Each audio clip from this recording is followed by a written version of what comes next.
Hello everyone, myself Khyati Vyas from JMP English Medium Saraswati Group of Education.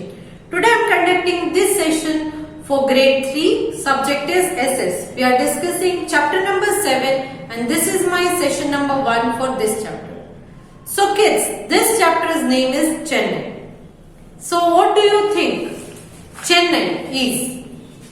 मैंने इससे पहले आपको और भी चैप्टर्स पढ़ाए थे, जैसे कि chapter 4 new Delhi, chapter number 5 Mumbai, chapter number 6 था वो कोलकाता है और ये है चैप्टर नंबर 7 चेन्नई। तो इसका मतलब जो मैंने चैप्टर्स आपको जिन सिटीज के बारे में आपको डिटेल में स्टडी करवाई वो सारे मेट्रोपॉलिटन सिटीज है, वो सारे मेट्रोपॉलिटन सिटीज। मेट्रोपॉलिटन सिटीज मतलब क्या? मेट्रोपॉलिटन का मतलब है कि जो सिटीज बाकी के बड़े बड़े सिटीज से कनेक्ट करता है या कैपिटल से कनेक्ट करता है, ऐसे सिटीज को मेट्रोपॉलिटन सिटी कहा जाता है। तो ये चेन्नई, ये साउथ इंडिया का एक बहुत ही बड़ा शहर है, बहुत ही बड़ा सिटी है। आपको शायद मूवी के नाम से याद आ जाए, चेन्नई एक्सप्रेस, करेक्ट? तो उस मूवी को आपने बहुत पसंद किया होगा, बहुत मजा आया होगा उसको देखकर। उसमें कॉमेडी भी बहुत सारी, आपके फेवरेट हीरो भी उसमें हैं, करेक्ट? तो ये चेन्नई एक्सप्रेस, ये चेन्नई की साउथ इंडिया की एक स्टोरी के ऊपर बेस्ड है। उसमें आपने थोड़े बहुत सीन देखे होंगे कि चेन्नई कितना खूबसूरत है। तो आज हम इस सेशन में चेन्नई के बारे में स्टडी करना स्टार्ट करते हैं। सिर्फ उसकी खूबसूरती मूवी में नहीं, बट उसके बारे में कुछ इंफॉर्मेशन भी आपके पास होनी चाहिए। आई होप कि आपको जब वेकेशन में टाइम मिलेगा तो एक बार आप चेन्नई देखने जरूर जाओगे, करेक्ट? तो अगर आप चेन्नई घूमने जाओगे तो वहां कौन कौन सी जगह पर आपको जाना है, वहां का क्लाइमेट कैसा है, तो आप किस सीजन में घूमने जाओगे, ये सब भी आप डिसाइड कर सकते हो अगर आपको चेन्नई के बारे में कुछ पता होगा तो इसीलिए इस चैप्टर के थ्रू हम चेन्नई के बारे में सारी इंफॉर्मेशन जो है वो कलेक्ट कर लेते हैं, जो आपके लेवल के बच्चों के लिए बहुत जरूरी है। Okay, so let's start. Chennai is the capital of Tamil Nadu. As you all know, India में 29 स्टेट्स है एंड 7 यूनियन टेरिटरीज है, करेक्ट? तो इन 29 स्टेट में से एक स्टेट है तमिलनाडु, और तमिलनाडु जो स्टेट है उसका कैपिटल कौन सा है? चेन्नई। हम कहां पर रहते हैं? गुजरात में। गुजरात का कैपिटल है गांधीनगर। सेम वे हमने प्रीवियस चैप्टर जो थे हमारा उसमें पढ़ा था, महाराष्ट्र कैपिटल है मुंबई, वेस्ट बंगाल का कैपिटल है कोलकाता, करेक्ट? तो इसी तरह चेन्नई जो है वो तमिलनाडु नाम के स्टेट का कैपिटल है, स्टेट कैपिटल है। Earlier called Madras, it has been home to many famous thinkers and artist. Earlier called Madras, इसका मतलब है चेन्नई का पुराना name, the old name of Chennai was Madras. उसको पहले मैड्रास बुलाया जाता था, बाद में गवर्नमेंट ने नेम चेंज करने के बाद इसको चेन्नई कर दिया। जैसे कि आपने देखा होगा बॉम्बे पुराना name, Mumbai is the new name, then Calcutta और Calcutta was old name, Kolkata is the new name. तो इसी तरह Madras is old name and Chennai is the new name. Now it has been home to many famous thinkers and artists. Thinkers मतलब सोच विचार करने वाले। यहाँ पर आपको मीनिंग्स में भी दिया गया है। People who think and write about important things. जो कुछ important चीजों के बारे में बहुत थिंक करके उसके बारे में जो लिखते हैं, लिटरेचर लिखते हैं, उन्हें थिंकर्स कहा जाता है। और यहाँ पर चेन्नई में बहुत सारे आर्टिस्ट भी रहते हैं। तो ये था हमारा इंट्रोडक्शन और चेन्नई का location. Chennai is capital of Tamil Nadu. Tamil Nadu एक स्टेट है, यहाँ का कैपिटल है Chennai. Then old name of Chennai was Madras. Chennai का ओल्ड नेम मैड्रास है।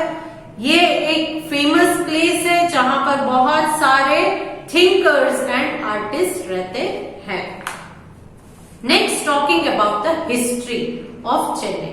चेन्नई की हिस्ट्री के बारे में थोड़ी जानकारी ले लेते हैं।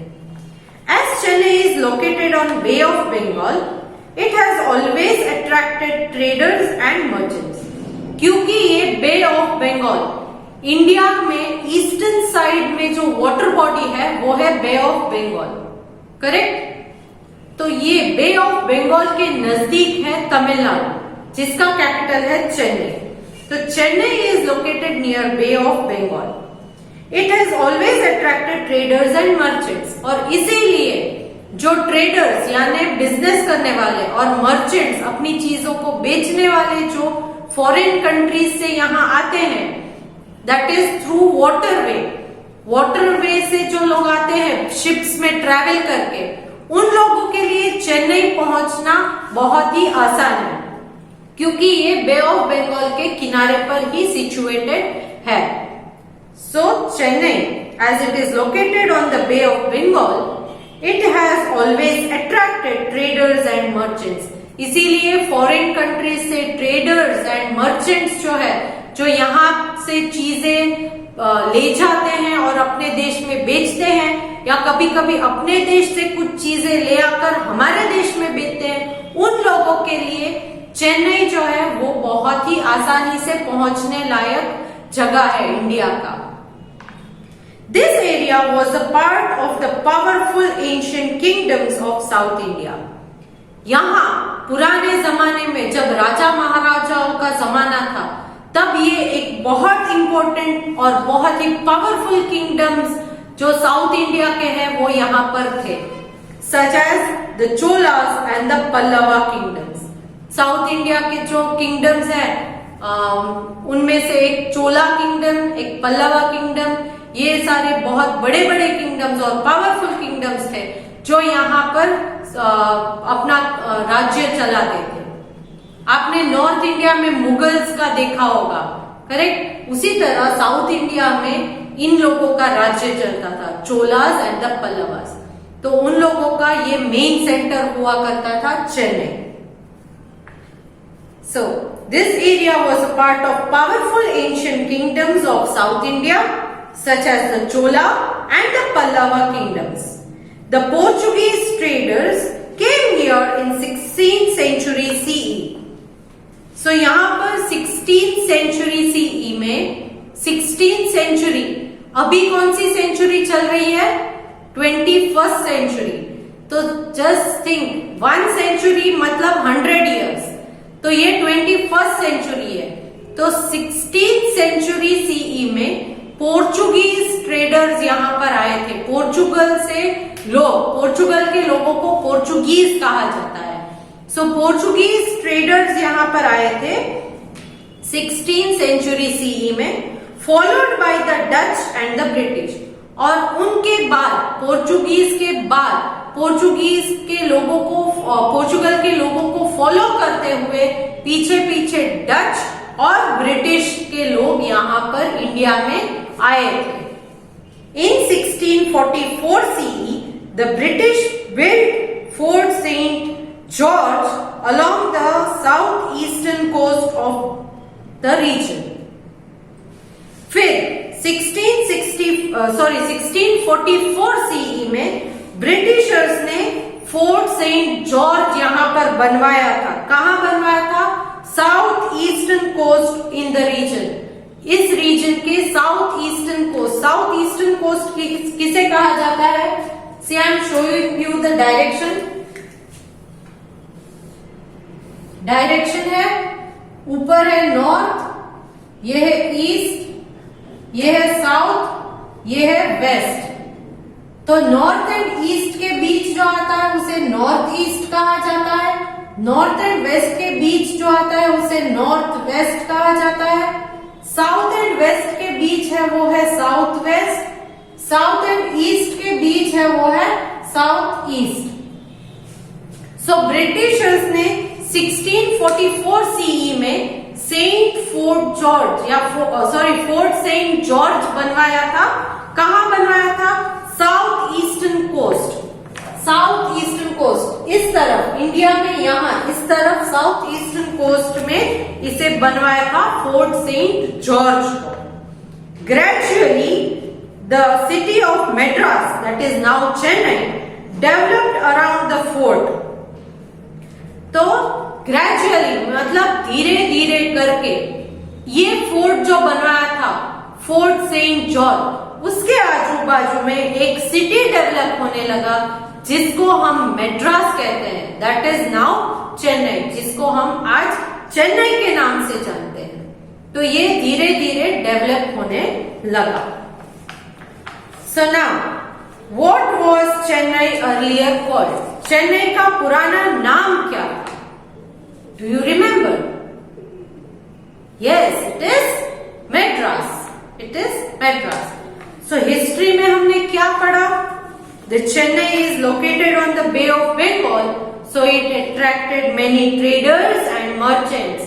क्योंकि ये बे ऑफ बंगाल से नजदीक पर लोकेटेड है, इसीलिए फॉरेन कंट्रीज से बहुत सारे ट्रेडर्स, मर्चेंट्स बिजनेस के लिए यहाँ पर आते हैं।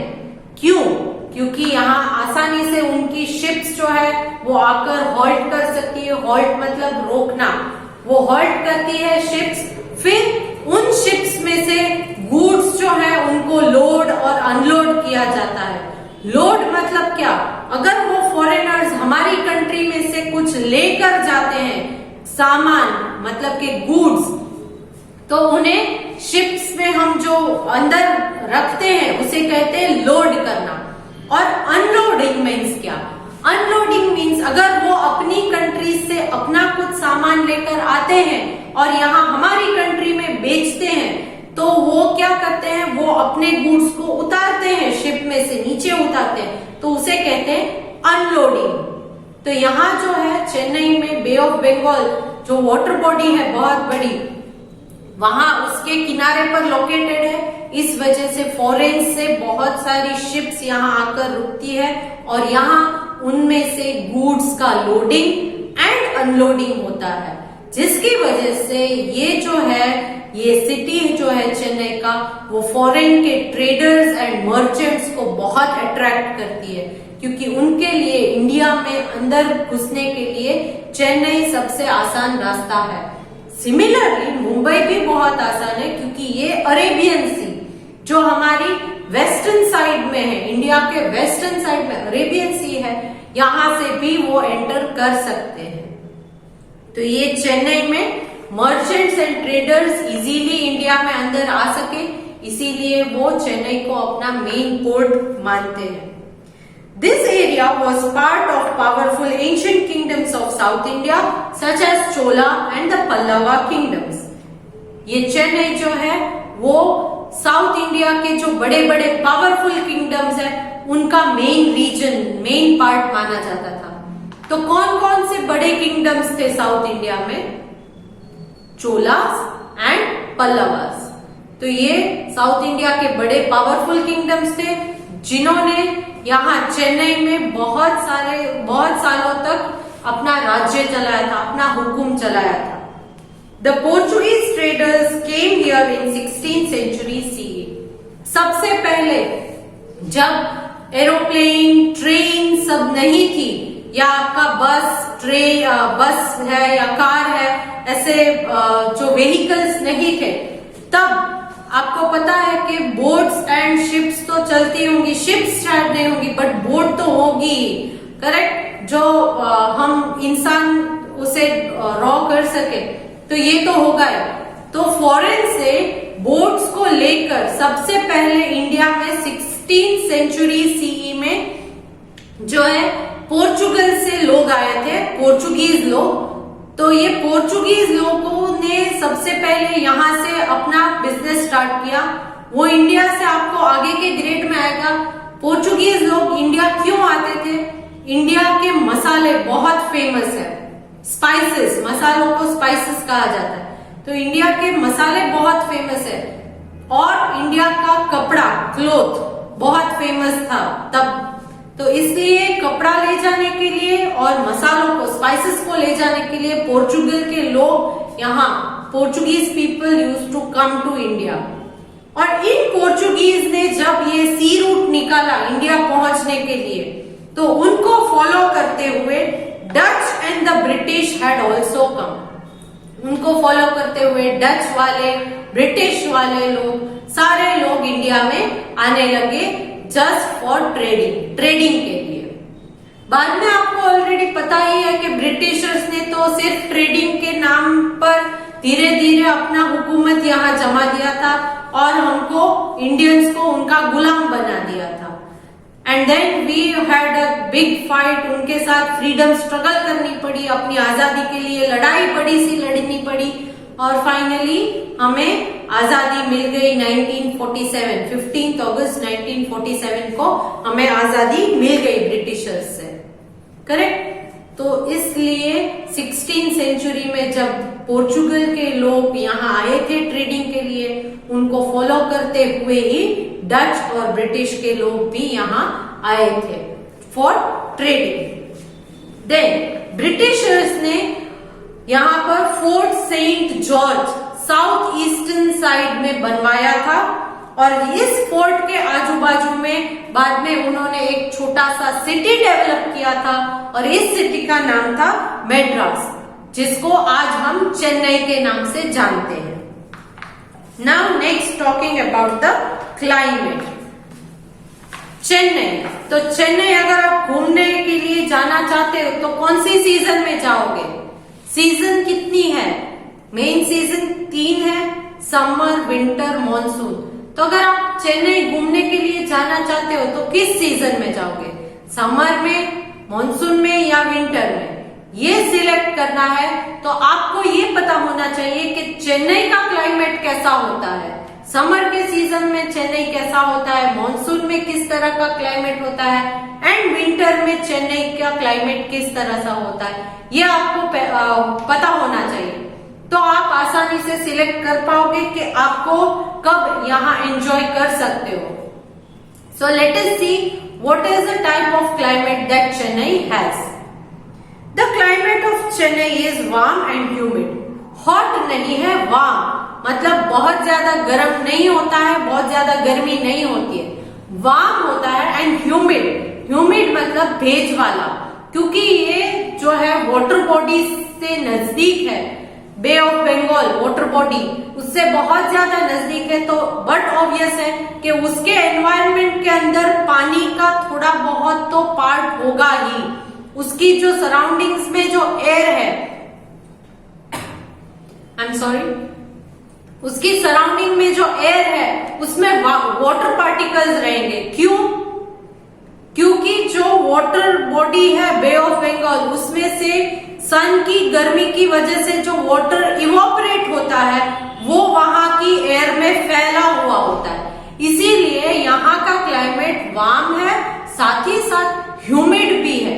इसीलिए आप देख सकते हो यहाँ का समर जो है, हमारे यहाँ का समर वो ड्राई एंड हॉट होता है, ह्यूमिड नहीं होता, आपको पसीना नहीं निकलता, आपकी स्किन जलने लगती है धूप में मगर पसीना नहीं निकलता है। मगर वहां क्या होता है, चाहे बहुत ही कम सनलाइट हो तो भी आपको पसीना बहुत निकलता है, क्योंकि यहाँ वहां के एनवायरनमेंट में वाटर पार्टिकल्स, सराउंडिंग एयर जो है उसमें वाटर पार्टिकल्स बहुत है, सो ह्यूमिडिटी बहुत ज्यादा है, इसीलिए बहुत स्वेटिंग होती है। स्वेटिंग यानी पसीना छूटना।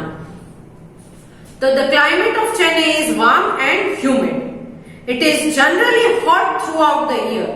यहाँ पर through out the year hot जैसा ही रहता है, बहुत ठंडी या ऐसा नहीं होता है, ठंडी नॉर्मली पड़ती ही नहीं है, विंटर सीजन नहीं होती है, so through out the year जो है वो गर्मी ही रहती है, यहाँ ठंडी होती नहीं है।